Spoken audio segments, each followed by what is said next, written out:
This is the disaster we're dealing with here in North Carolina.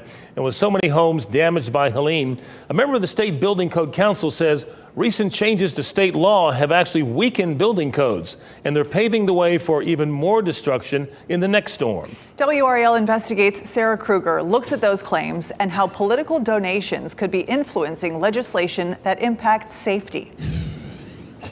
It's coming up here.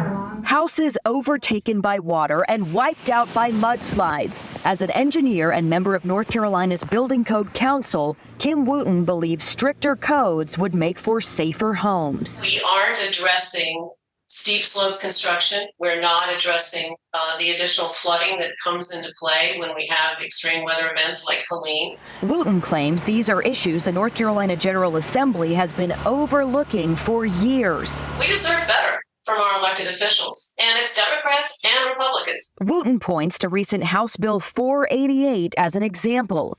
It says local governments are not allowed to require inspections of exterior sheathing, which is a layer of siding that can help with structural support and insulation. And to Senate Bill 166, which restructures the Building Code Council, removing architects from the board. Governor Roy Cooper vetoed both bills, writing the first bill stops important work to make home construction safer from disaster and more energy efficient, and that the second bill limits the knowledge and practical experience of the body tasked with ensuring all buildings are safely designed. His vetoes were overridden. I wouldn't buy a house in North Carolina after this year, not after what I've seen happening with the building codes. Backing both bills was the North Carolina Home Builders Association, whose PACs have donated roughly $2 million to legislative campaigns in the last 10 years. What do you see as the role of those donations and the intent behind them?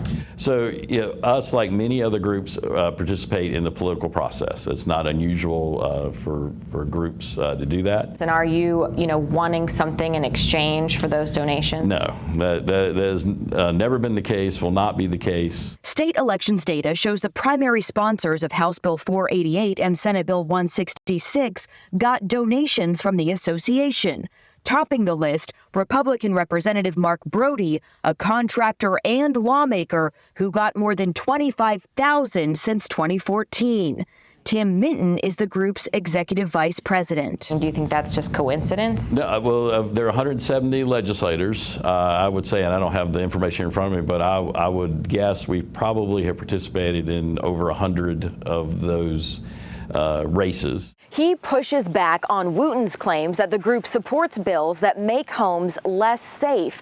He says the group is focused on affordability, trying to increase the supply of houses to keep up with demand. When it comes to life and safety issues, those are things that we have supported and will continue to support. Since Wooten takes issue with the building codes, I asked, as someone who's on the Building Code Council, why haven't you worked to change those? I have.